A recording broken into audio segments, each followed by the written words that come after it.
The UK government has unveiled sweeping changes to its asylum system. The aim, authorities say, is simple: stop irregular migration. 150,000 British veterans have stepped out of the shadows and into the streets. Why now? It is not just the asylum plan on the table. It is what that plan quietly confirms and what it carefully avoids. Ministers call it firm and fair. They talk about tougher rules from this day forward. But deep in the detail sits the line: no one was meant to feel this sharply. Roughly 2,600,000 migrants already in the United Kingdom will remain. Tonight, across London, Manchester, Birmingham and Glasgow, medals catch the cold light as banners rise. On the surface, this looks like another battle over migration. But the veterans say something very different is being fought for here. Because once you see exactly what they have brought to Westminster on their signs, in their stories and in their silence, the numbers at the heart of this plan will not look the same again.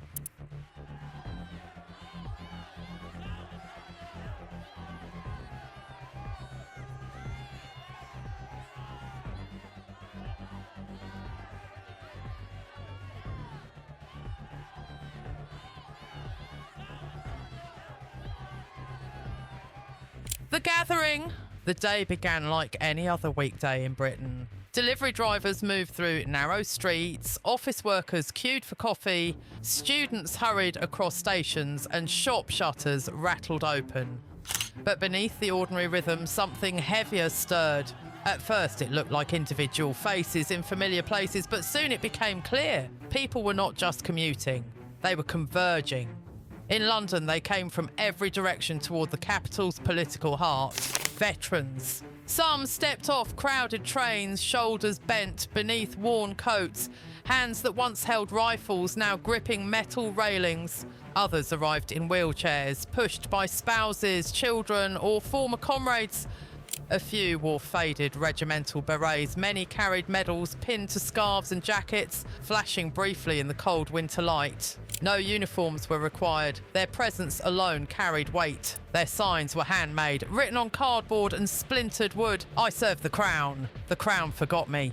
Not against asylum, against being an afterthought. We kept our promise. Keep yours. No logos, no slogans crafted by strategists. Just truths stated plainly.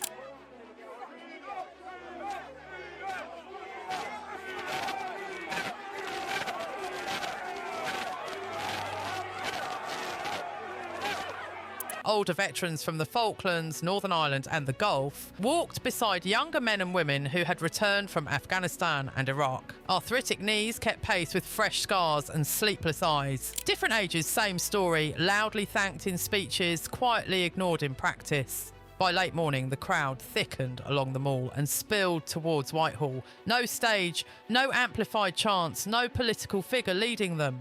The protest's strongest sound was silence broken only by boots scraping against concrete and breath fogging in the cold. It was not a show, it was a release, decades in the making. Elsewhere, the echoes spread. In Manchester, veterans gathered under grey sky, flags stirring in wind.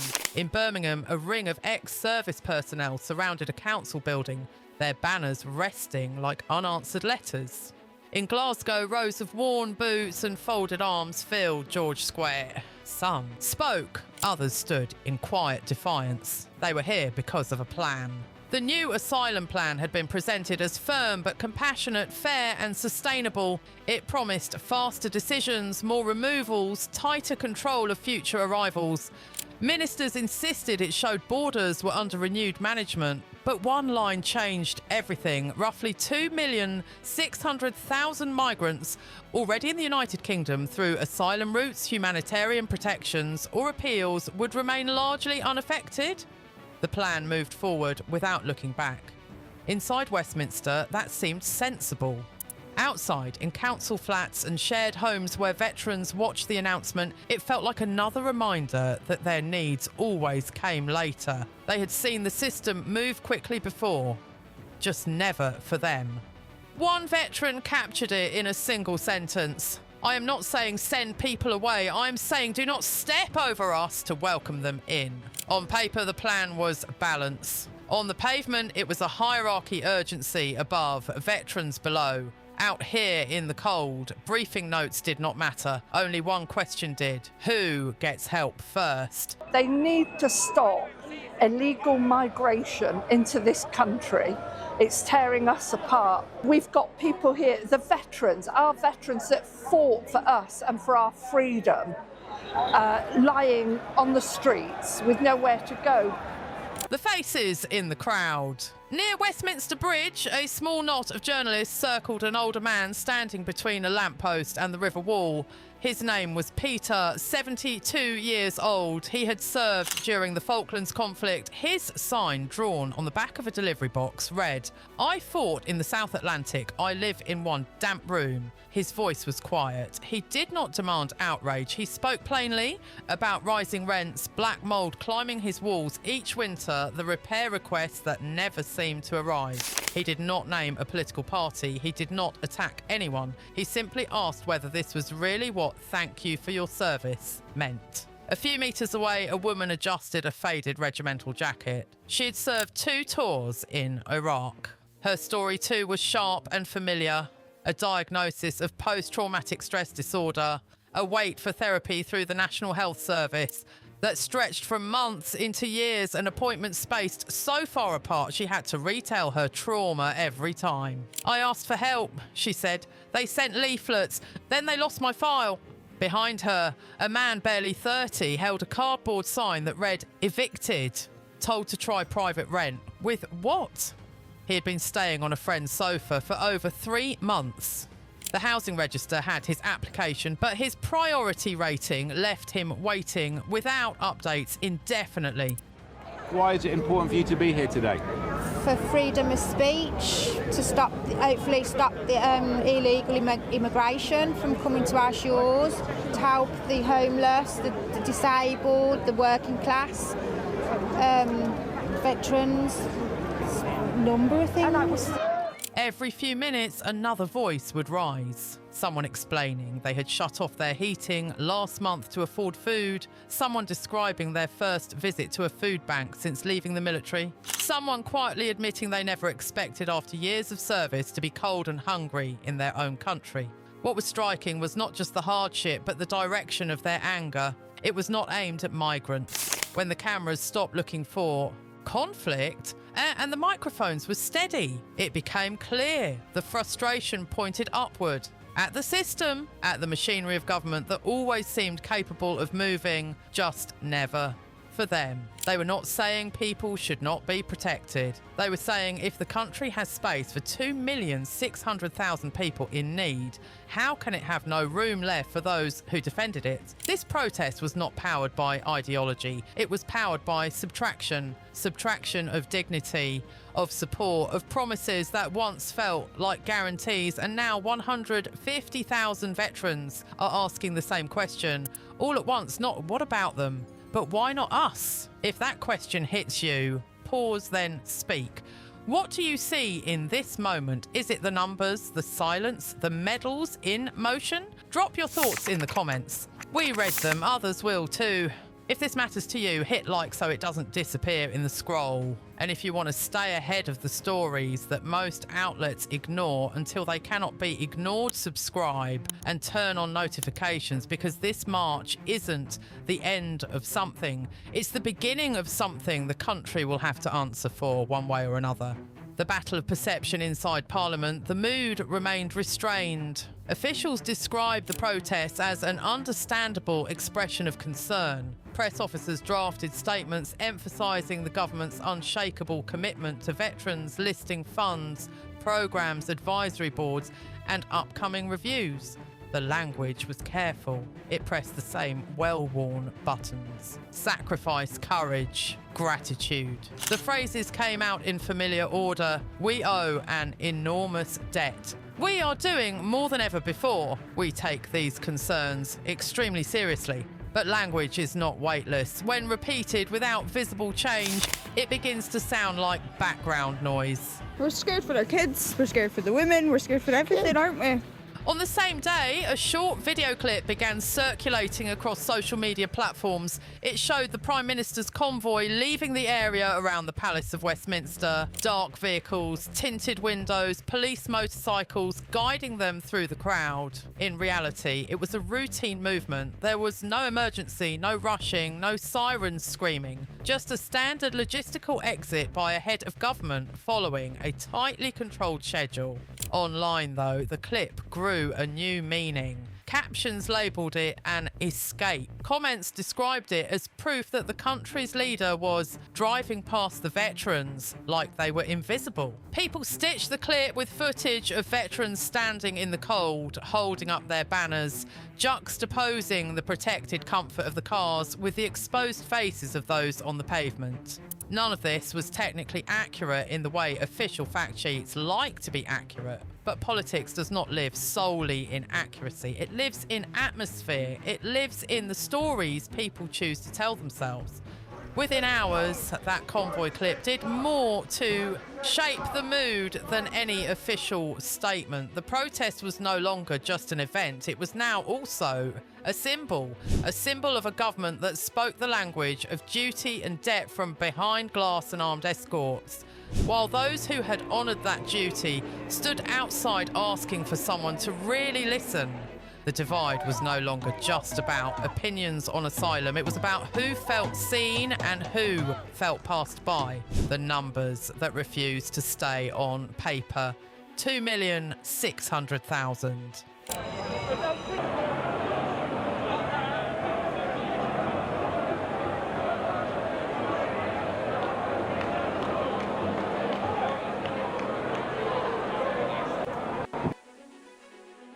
That figure moved through the protest like a quiet drumbeat. It was quoted on signs, murmured in conversations, repeated in interviews. It had been taken from official estimates of how many people were currently in the United Kingdom under various forms of asylum or humanitarian protection. For some supporters of the government's approach, that number was evidence of generosity. It meant the country had offered refuge on a large scale. It meant lives saved from war, persecution, famine and disaster. For the veterans gathered today, the same number looked very different. They saw 2,600,000 as proof that the state could move heaven and earth when it wanted to. That budgets could stretch, that hotels could be sourced, contracts signed, payments authorised, support structures built. It raised a simple question they kept returning to. If the machinery of government can operate at that scale and speed for millions, why does it jam and stutter when it reaches the people who wore its uniform? One veteran described it in blunt economic terms. "We are not asking you to spend less on people in need," he said. "We are asking you to stop treating us like an optional extra in your accounts." The figure of 150,000 veterans on the streets and the figure of 2,600,000 migrants in the country became opposing lines in the same ledger, used by different sides to tell different stories. For some, the large migrant figure was reason to demand stricter limits in the future. For others, it was a call to radical compassion. For the veterans, it was a mirror held up to a government that insisted it lacked capacity and funds, but somehow always found both when priorities lay elsewhere. Numbers are often used to close arguments. Here they only opened more. A quiet test for public order. Britain has unveiled plans to introduce stricter asylum measures in a controversial bid to regain control of its borders. The Interior Minister, Shabana Mahmood. Managing a demonstration led by veterans is a delicate task for the police. Many officers on duty that day knew exactly what those medals on jackets meant. Some had served in the armed forces themselves before joining the police. Others had family members in the crowd. The approach was carefully calibrated. No shields, no heavy riot equipment on display. Lines of officers positioned more as guides than as barriers. Conversations instead of commands. Gentle redirection when roads needed to be cleared. The crowd was large, emotional, and at times volatile. Voices were raised at bottlenecks, where thousands attempted to move through narrow stretches of pavement.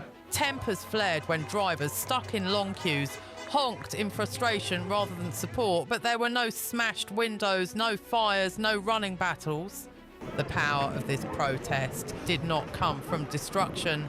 It came from the refusal to disperse quietly, from the veterans standing firm, letting their presence speak for them.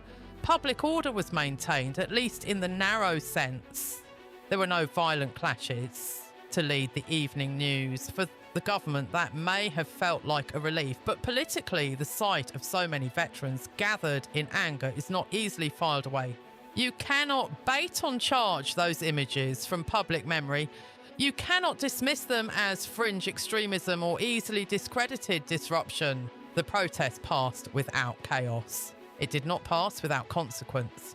Where this could go next? By the time the daylight faded and the crowds began to thin, 3 possible futures had started to crystallise. In the first future, the government moves quickly, not with more speeches or advisory panels, but with visible, tangible changes. Emergency funding, ring-fenced specifically for veterans' housing, fast-track mental health support for former service personnel through the National Health Service, energy relief tailored to those on military pensions, a single clear system that finally lives up to the phrase, no veteran left behind without hiding behind endless forms.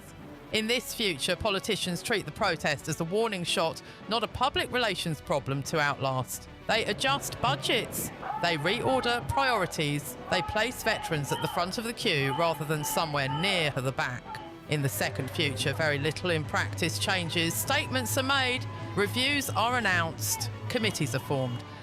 The asylum plan moves forward largely unchanged, and veterans watch as the promises made in response to the protests slowly dissolve into the usual fog of bureaucracy. In that world, the protests themselves become routine.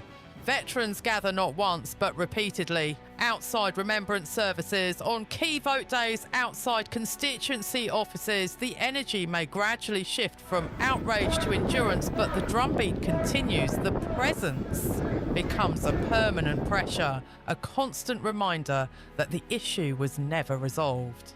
In the third future, the political system feels the impact more deeply. Veterans and those who stand with them begin to drift away from the familiar parties. They rally around new movements, smaller parties, or hyper-local campaigns that place service personnel and national priority at the centre of their agenda. Trust in old brands erodes. New voices claim the space left behind. The debate over migration and veterans' welfare becomes a dividing line that redraws electoral loyalties. The question no longer revolves around which traditional party will fix the problem, but whether the public is willing to give power to someone entirely new. Each of these futures carries risk. Each carries opportunity.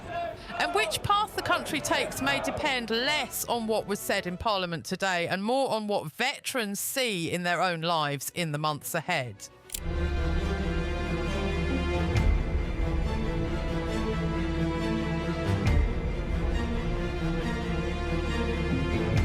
The ledger of a nation. This protest was not about statistics or legal definitions. It was something sharper, a reckoning over a promise. Nations repeat the same line: we will look after those who defend us. It is carved into memorials, spoken on remembrance days, whispered before the silence at parades. But promises are not judged in speeches. They are judged in one-bedroom flats, crawling with mould, in envelopes stamped rent overdue, in endless queues for mental health care where veterans sit among strangers and wonder if the system even remembers their names. One man in the crowd held up his discharge papers in one hand and his energy bill in the other. "Here is proof that I served," he said, "and here is proof that I'm still paying." That image captured what 150,000 veterans were saying. Service does not end when the uniform comes off, and the debt owed to them should not either. They know the world is complicated. They know people flee horrors most citizens will never see. Many witness those horrors firsthand. And what they cannot accept is a country that finds endless words and structures for compassion outward, while rationing compassion inward. A government that claims it is overwhelmed, yet calmly confirms it will go on supporting millions, while real support for veterans is postponed for some vague right time. For them, the right time was yesterday. What will be remembered tonight? The buildings of power glow against the dark. Offices are lit. Corridors are warm. Meeting rooms hum with artificial light. Elsewhere, veterans are turning lights off to save money, setting timers on their heating, folding blankets they never expected to need so often in their own homes. The headlines will move on. Another crisis will trend. But the question they carried to Westminster will not disappear. Who comes first? That is the question 150,000 veterans just carried to Westminster. And it is a question the country can no longer afford to dodge. So let us hear from you. Should those who served be at the front of the line for support? Or has Britain's promise already stretched too thin? Tell us your thoughts in the comments. Your voice becomes part of this story. If you believe their fight deserves to be seen, hit like so this does not disappear into the scroll. And if you want updates as this situation unfolds, the decisions, the consequences, the next steps, subscribe and turn on notifications. Because this moment is not the end of something.